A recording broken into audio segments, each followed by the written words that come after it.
which we're gonna work on ratios. This is chapter 4, lesson 1. Ratios. First of all, you gotta remember what ratios are. Ratios are just a comparison of two quantities, just amounts. You're comparing two amounts. Alright? Remember that when you're watching these videos, go ahead and pause the video, work these problems out, and then unpause it and see if you got them correct or where you made any mistakes and try to fix those mistakes. So with these problems, all I want you to do is figure out the original ratio and then simplify the ratio, okay? Also want you to remember that there's 3 ways of writing ratios, and I'm going to show you that with number 1, okay? So number 1 says Mr. H has 10 girls and 15 boys in his class. 10 girls to 15 boys. That's the word form, right? Or 10 to 15, 10 dot dot 15. The other way is fraction form, which is 10 over 15. I'm keeping it this way because it says 10 girls and 15 boys, or 10 girls to 15 boys, all right? That's why I put the 10 first. I always want to keep it that way unless it says otherwise. Okay?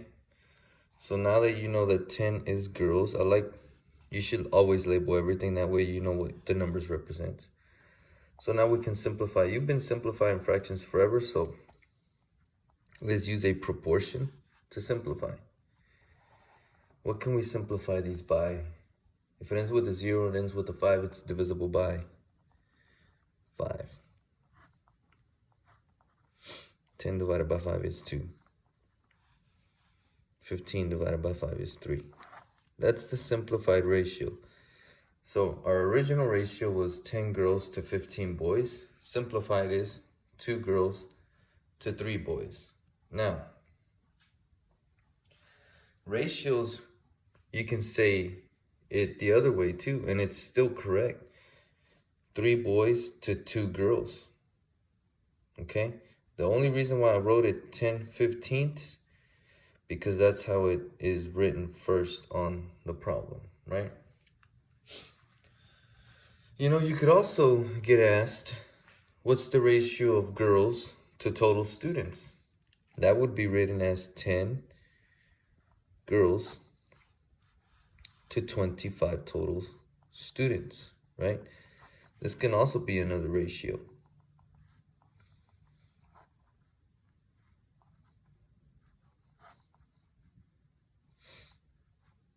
Two girls for every 5 students.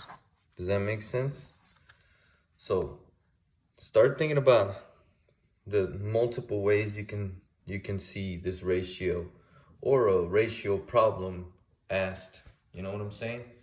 Because they can ask it so many different ways. 8 red marbles to 32 marbles. Red to blue. Let's simplify.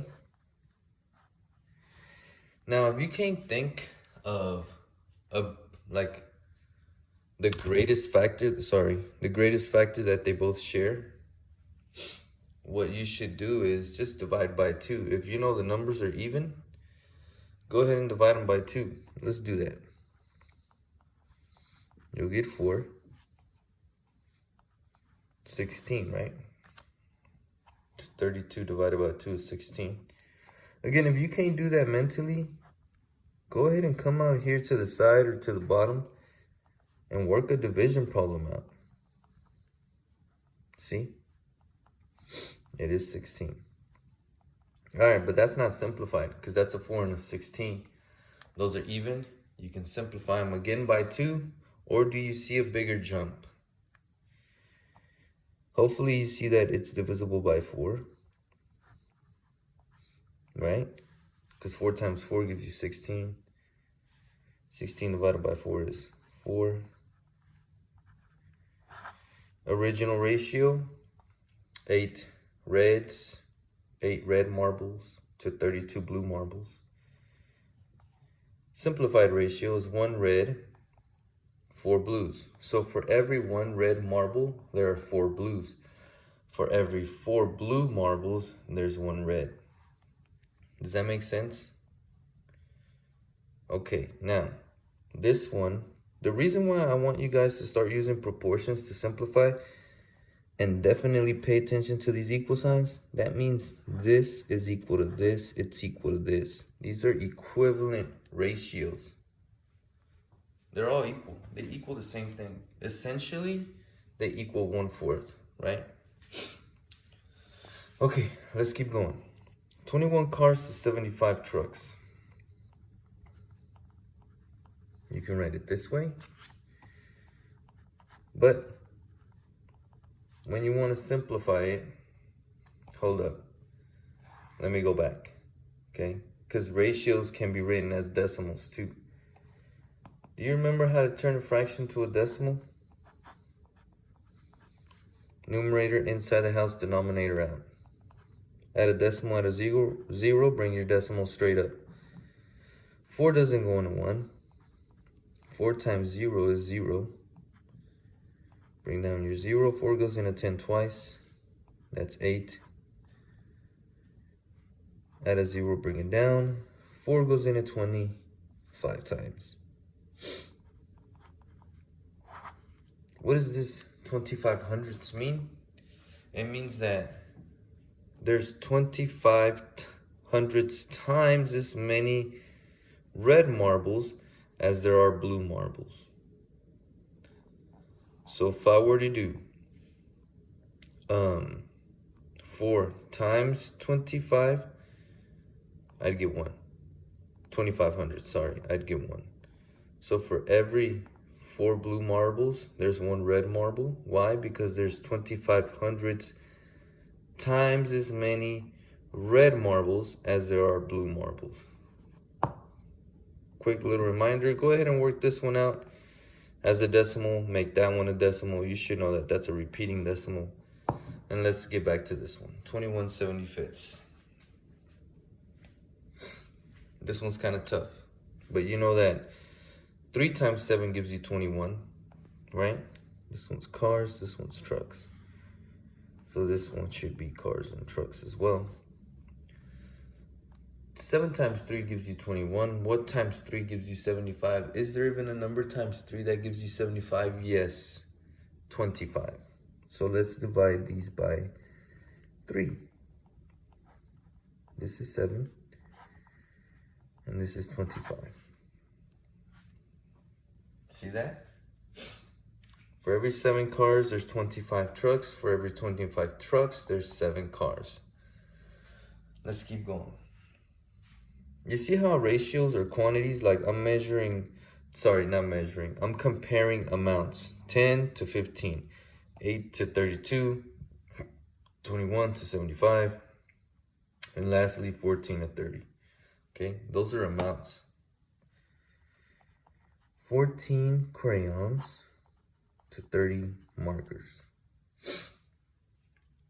Create a proportion. Now, that's a 4, that's a 0, they're even. Okay, so let's just divide them by 2.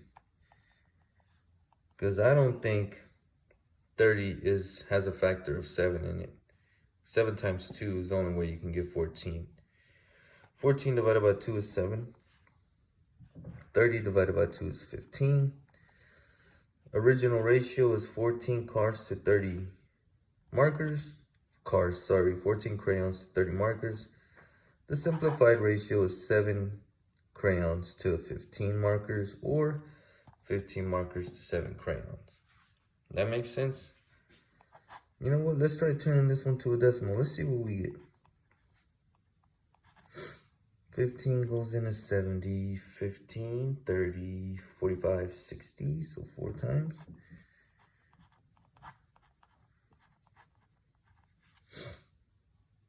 And then, so that was 60, maybe 6 times. 6 times 5 is 30. That's 90, yeah. I know what's gonna happen here. That 6 will keep repeating. So put the bar notation up top. 46 hundredths with a repeating 6 in the hundredths place. What does that mean? That means there's 46 hundredths times as many cars as there is cars. Why do I keep saying cars? There's 46 hundredths times as many crayons as there is markers. Okay.